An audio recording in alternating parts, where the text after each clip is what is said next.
On the day President Bill Clinton was inaugurated, some of his cabinet members were sworn into office on that same day. They had already had Senate confirmation hearings, and so the full Senate voted on Inauguration Day to confirm a new Secretary of State, a new Secretary of the Treasury. That's how fast the transition of power can happen. And just think about what's going to happen if we get a new administration, a new cabinet, on or shortly after the next Inauguration Day.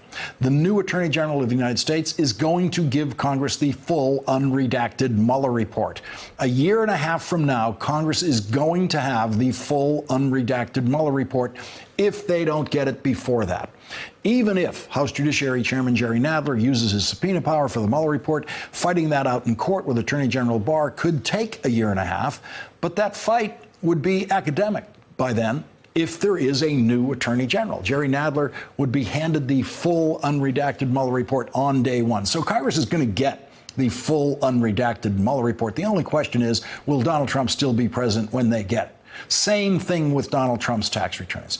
If we have a new administration a year and a half from now, the new Secretary of the Treasury and the new Commissioner of the IRS will immediately agree to hand over Donald Trump's tax returns to Chairman Richie Neal of the House Ways and Means Committee. Chairman Neal is going to get those tax returns. If Attorney General Barr starts a legal fight over the very clear and simple law that allows the Ways and Means Committee chairman to get anyone's tax returns, it's possible that the legal fight could take a year and a half, and then it won't matter if a new president is sworn in a year and a half from now. So the stakes for Donald Trump's reelection are much higher for Donald Trump than his first presidential campaign. The stakes for Donald Trump include staying out of prison, possibly, because with a new administration, it's all going to come out. Every bit of the Trump dirt is going to come out. The Mueller report, the tax returns, and most importantly, that case in the Southern District of New York in which federal prosecutors say that Donald Trump directed Michael Cohen to commit campaign finance crimes in the final weeks of the presidential campaign so that Donald Trump could defraud the American voters and win the American presidency. The federal prosecutors in New York say that was a conspiracy against the United States of America. And the criminals engaged in that conspiracy were Michael Cohen and Donald Trump. And Donald Trump has not been indicted for it simply because of his current job. But when he no longer has that job, an indictment of Donald Trump should be ready to go in the Southern District of New York, where prosecutors say he committed exactly the same campaign finance crimes that Michael Cohen did.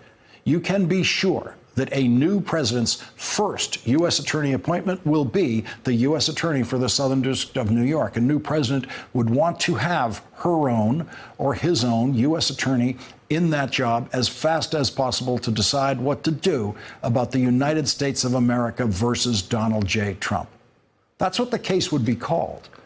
The same case against Michael Cohen is the United States of America versus Michael Cohen. The phrase poetic justice has never had more meaning than it would have if, after the voters of the United States of America reject President Trump's reelection, the first thing that happens to him as a private citizen is that he is criminally charged in a case entitled the United States of America versus Donald J. Trump.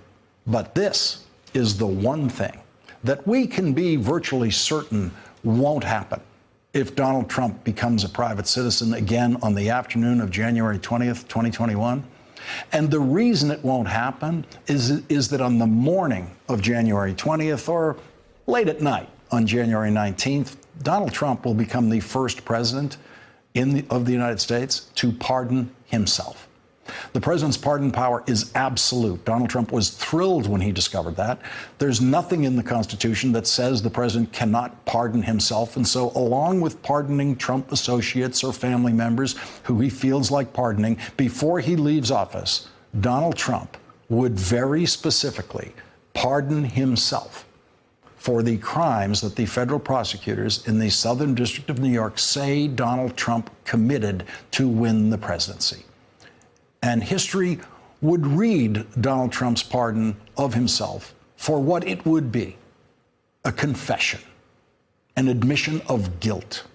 The Supreme Court has actually held that the acceptance of a pardon is an admission of guilt. And so President Trump's pardon of himself on his final day in office would actually be his confession. And that would be as close as we would come to poetic justice. Thanks for checking out our YouTube channel. Subscribe by clicking on the button below for more from The Last Word and the rest of MSNBC.